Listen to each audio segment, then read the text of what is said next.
Okay, looks like we are live. Let me just double check the audio.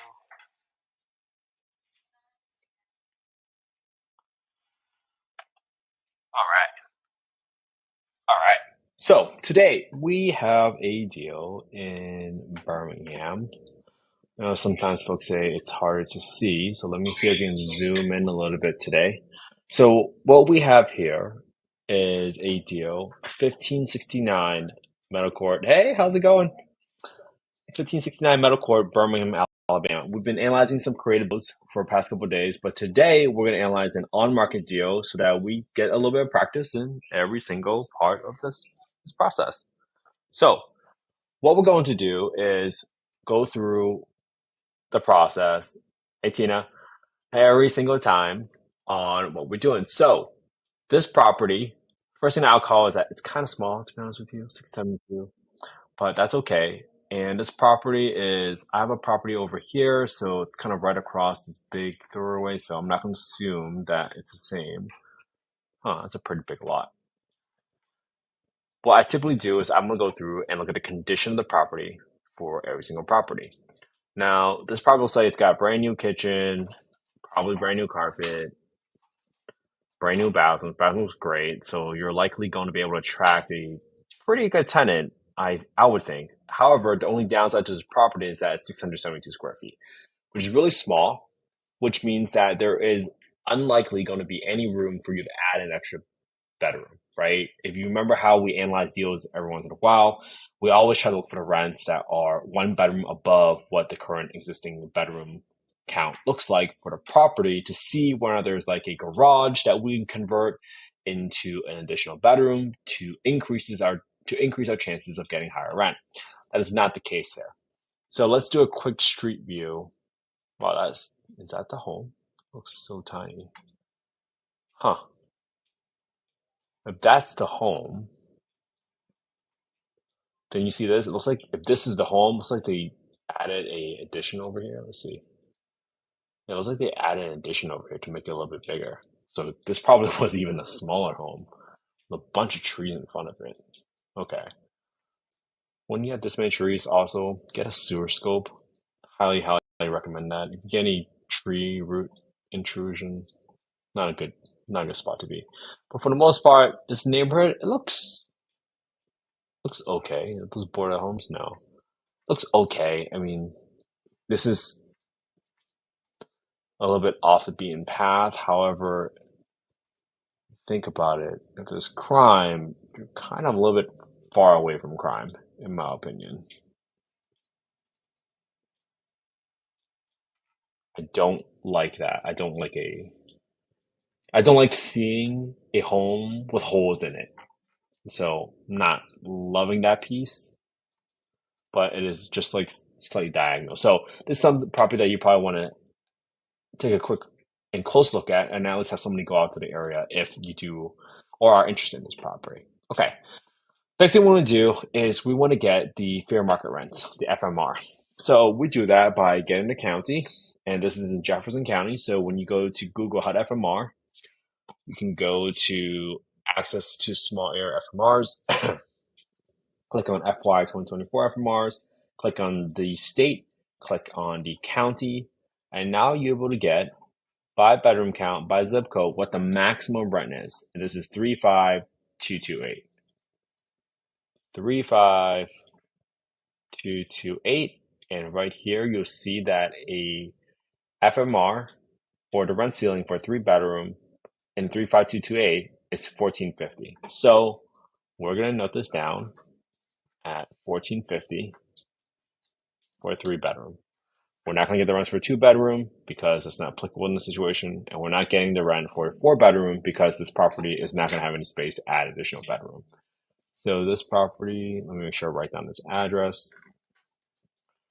I'm going to save this new file. Update date. So I remember what day I analyzed this deal at. Okay. Then we have 16. Then we're going to get the market rent. So we're going to go to affordablehousing.com, go to the owner section, go to the market rent estimator. We're going to plug in the address, 1569 Middle Court. plug in a bedroom count, and on the far right, this is the number that you care about, 1,100. That's pretty consistent with what I've been seeing in properties in this area for three bedrooms. 1,100 has been sort of the market comp for it. So 1,101. Now, here's a key consideration that you need to take away from this. All right. There is a test. It's called the rent reasonableness test. If you want to see a example of what that really means spelled out on the Public Housing Authority website, I just analyzed the property in Decatur, Georgia not too long ago, and I showed you exactly on the website where it talks about the rent reasonableness test.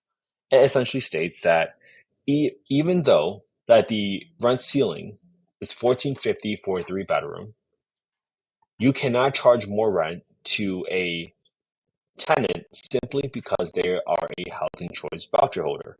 Okay, so if you compare the FMR 1450 for the zip code 35228, update that 35228 against the market rent of 1,100, chances are you're only going to be able to charge 1,100 for rent because that's what's reasonable.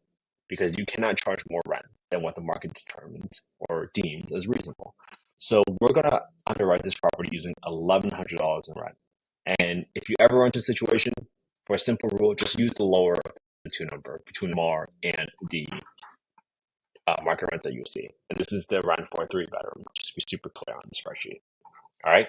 So the property here is set at 109,900. Okay. Now, if you looked at the property, this property looks like it's in pretty good shape, to be honest. It looks like it just got really renovated. Let me see if there's a new roof or anything like that. Undergone total rehab, you can afford washing for his rent home. New flooring, appliances, freshly painted exterior. Nothing about new roof or anything. So I'm going to just set aside a little bit of money for the roof. I'm going to assume I don't need to paint the place because if they did a full rehab, I really should not have to do it. But I should save about $500 to do some landscaping to keep the out exterior in a good shape. And that's pretty much all I'm going to need for this property. And that's about $2,400. So that's all I'm assuming for my rehab. All right, at $1,100, let's go ahead and assume we're going to buy this conventionally on the market at 25% down. So our down payment is going to be our purchase price multiplied by the down payment percentage, which is 25%. We do not have arrears, right? I'm just using the spreadsheet I updated from yesterday. I got 2.5% closing costs for about $2,700, $2,400 for renovations. Okay. All right. Now, my loan balance, if I shift it over here, is going to equals to your purchase price, subtract the down payment, and you will be financing $82,000, $425, and let's say it's right around 8% interest rate right now. Probably that's where it's floating. It's going to start on 2,524. Cool. Now, using that 8% interest rate, that gives my principal interest of $604.81. Let me get my taxes. My taxes, according to this property, is going to be $26 a month. Seems a little low, but I'll believe it for now. And my homeowner insurance is $85. So I'm going to do $85 times 1.2. That seems right. I'm paying about roughly $1,100 for a three bedroom property in the area. So 102 per month, that equals to roughly $1,200. I'm multiplying the homeowner insurance number that's listed on Redfin by 1.2 because I'm assuming the insurance premium for a property that is a investment property is going to be 20% more expensive than a primary residence property. So that's why I'm multiplying by 1.2. Okay. For my other expenses, I'm going to assume that my maintenance every single month is going to be 10%, which means that I'm taking 10% of my rent every single month, putting aside because eventually something's going to break. HVAC, preventative maintenance, whatever it is, you got to set aside some money. Like I just did an HVAC preventative inspection and that was $185, just like that. So don't tell me 10% is unreasonable because chances are it's probably the minimum that you should be setting aside. I pay 8% for property management in this area. And for this property, I'm going to raise my vacancy to 5% just because I'm not really confident in the neighborhood yet. So I'm not going to assume that it's a very low vacancy.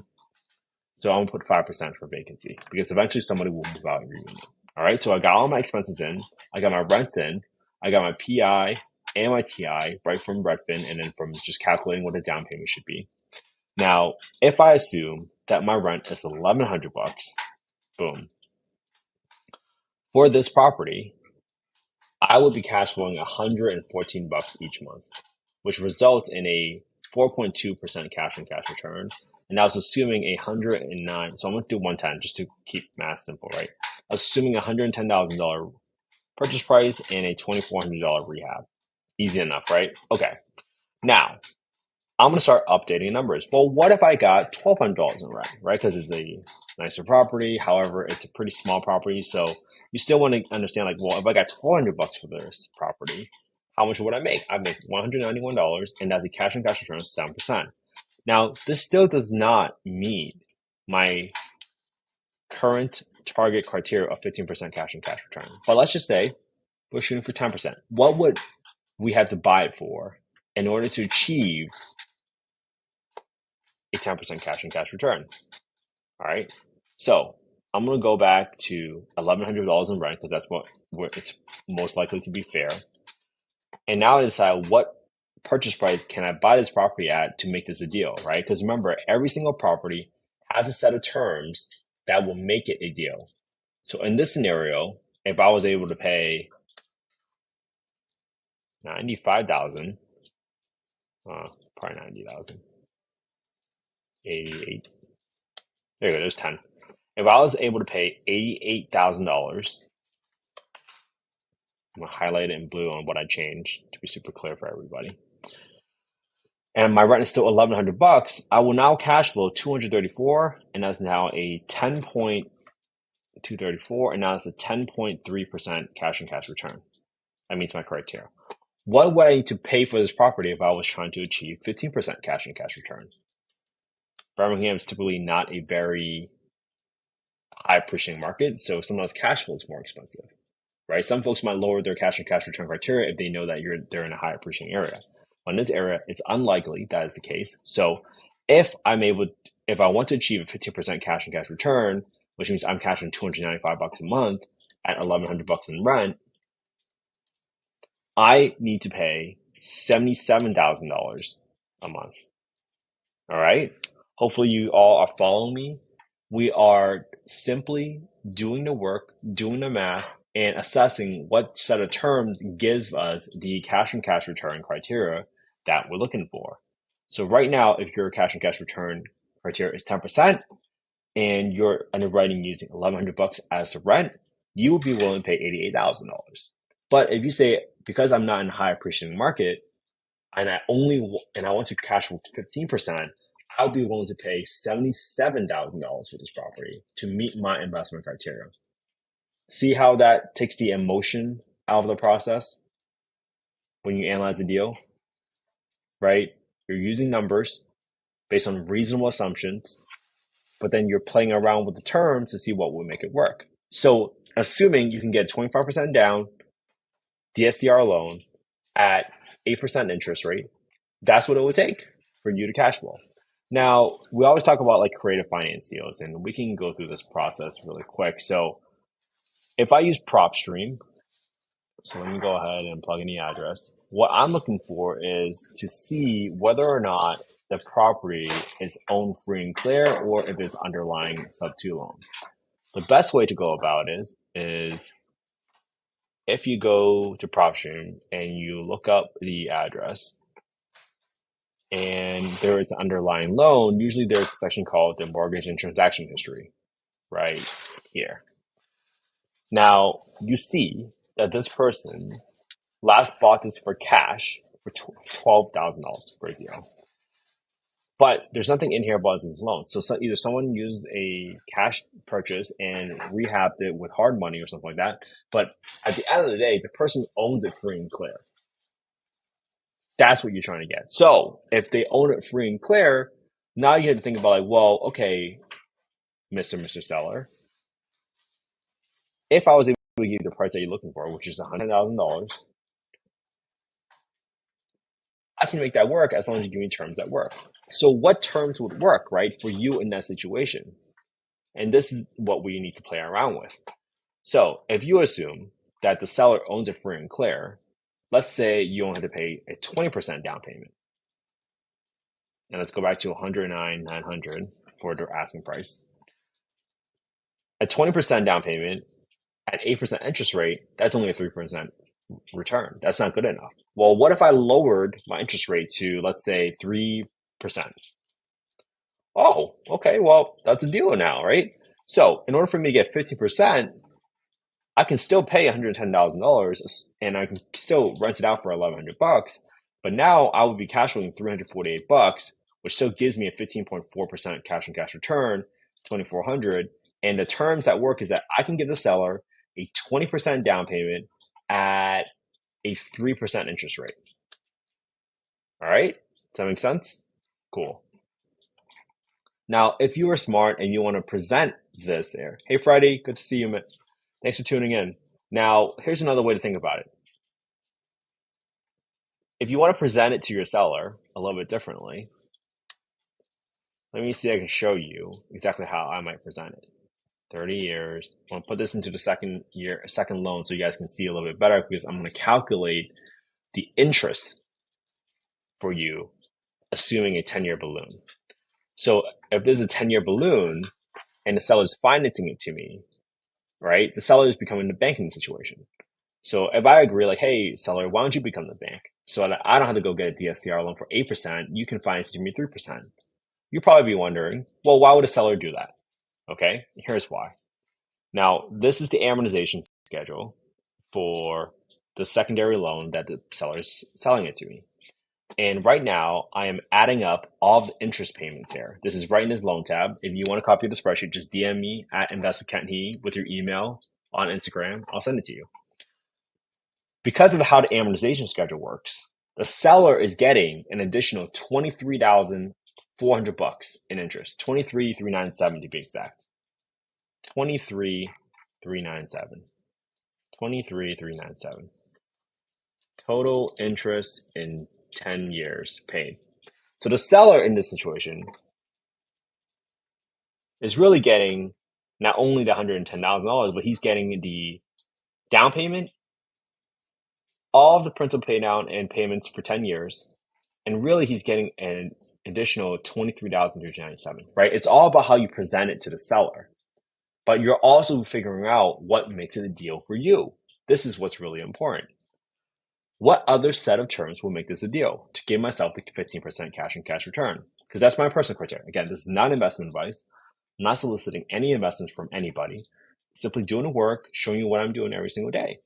Well, what if the seller, what if seller wants more interest? Okay, well, let's lower this to 10%. And let me increase this to, 5% of interest right here. That doesn't work. I can give you 4.5, 4.75. Yeah.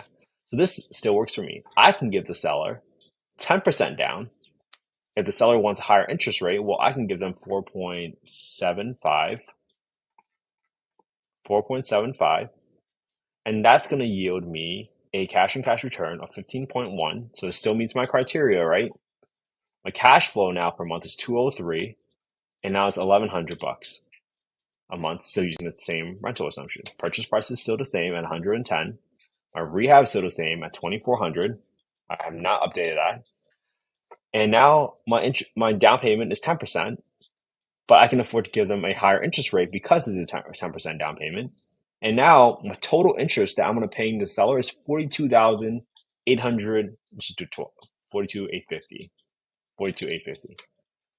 Do you see why the seller might go for this deal? Because they might be wondering, well, what am I going to do with all my money once I get this? Yeah, they get 110 grand, sure, great, but I can get 110 grand and $42,000 in interest over 10 years, right? That might be a better deal for somebody. And they don't have to worry about appreciation. They don't have to worry about the market. They're just going to become a lender in that scenario. This is why this works. All right, we're going to do one more scenario just to kind of wrap up the whole scenario so you guys really understand it. What can I offer and still achieve a 15% return? What if the seller says, no, 10%, 20%, it's way too little. I just spent all this money on a rehab. There's no way I'm going to accept 20%. I need my money back. Okay, well, What if you got principal only payments, which means you got 0% interest deal? Now you can start playing around with, well, how much higher can I go on the down payment? At 25%, I'm still 18%. At 30% down payment, I'm still at 15.91. At 35%, okay, this might be stretching it. It doesn't meet my criterion, but this might be something that the seller might be willing to go for. In this scenario, you can give 35% down. Everything's still the same, right? $110,000 rehab, $2,400 rehab, 110,000 purchase price, excuse me. And now I'm cash flowing 520 bucks a month. And my cash and cash returns 14.3. Why? Because my down payment went all the way up. But I'm getting 0% interest. So every single payment I'm making every single month goes directly towards the pay down of the principal, and there's no interest. Right? So hopefully you're able to see the different options that you can present to a seller. So here's what I might do, right? I'll say, hey, Mr. Seller, I can give you an offer for $77,000 on because that's all I can afford based on what the current market conditions are for a 25% down, 8% interest rate. Okay. This is a DSCR loan, but I'm just going to write it out so you guys remember it. Or I can give you the price that you want if you give me the terms that I need. Here are all the terms that I can do.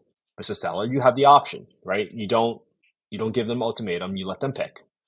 Mr. Seller, I can give you a 20% down if you're able to give me 3% interest on the balance of the loan. But this is what you walk away with after 10 years. You walk away with an additional $23,400 of interest payments. Because there's no guarantee that your property will go up by $23,000 in 10 years, quite frankly, because you're in Birmingham, not known as a high appreciating market. Or, Mr. and Mrs. Seller, I can give you a 10% down at 4.75% interest rate, and that allows you to walk away with an additional $42,000 in interest in 10 years. Wouldn't you like that? Take a little bit less money down now, but you're actually walking away with a ton more. And there's definitely, it's kind of tough to appreciate 50% in 10 years in Birmingham. Or is it? I don't know. But you take away some of that risk and you give your seller some certainty. That's how you might present it. Or you say, well, Mr. Seller, if you really, really want a big down payment and you want more cash in your pocket to pay off your hard money or whatever, or however you funded that rehab, well, I can give you 35% down, but I can only give you principal only payments. Right? That's how you are able to present a creative deal to somebody. Meanwhile, you're able to figure out based on your own investment criteria, because some of you guys might have a 20% cash on cash return, right? That's completely up to you. But personally, I would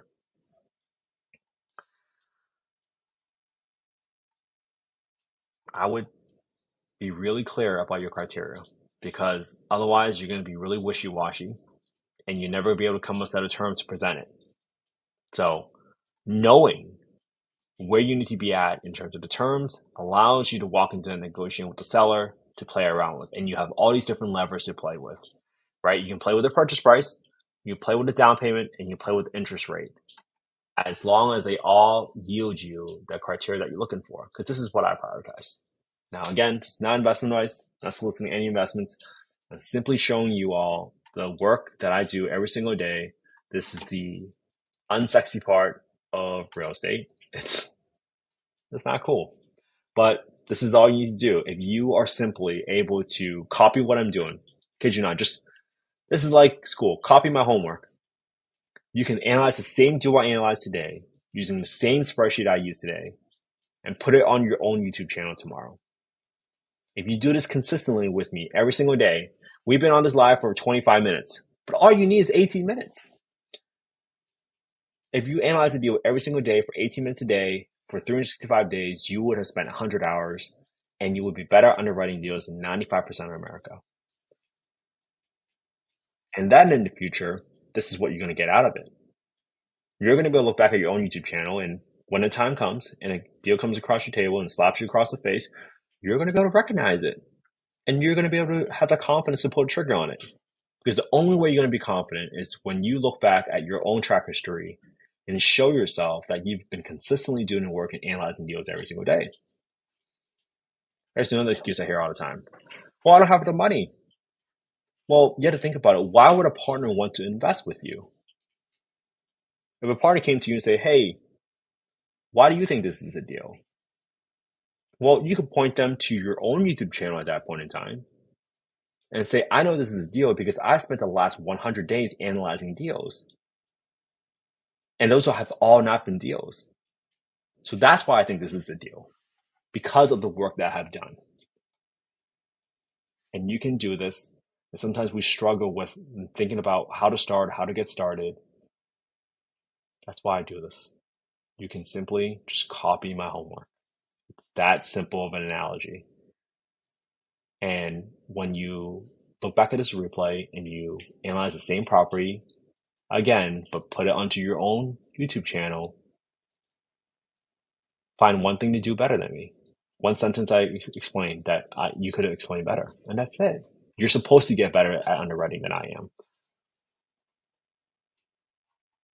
And if you guys go live and you go do it, just tag me in your stories and I'll be glad to share your stories. I know how hard it was to get started. I know how lonely it was to get started. Because sometimes you're just figuring out things on your own. And I know how hard it is to build a following. So if you underwrite your deals, tag me in your stories, I'll reshare it because I know how hard it is. So I'm right there with you, everybody. Thank you so much for being part of this affordable housing and real estate investing community. Thank you so much for caring about affordable housing. Without people like you, I would have never had the home I grew up in. So thank you so much for caring about affordable housing. Thank you so much for being part of this community. And thank you for staying consistent with me. So let's keep doing it together. Let's keep analyzing deals together. And we're going to keep doing this again tomorrow. All right. Have an amazing day, everybody. Thank you, Freddie. I appreciate you for tuning in. Jesus, thank you. I appreciate it. And we will be back here again tomorrow. All right. Have an amazing day and have a good night.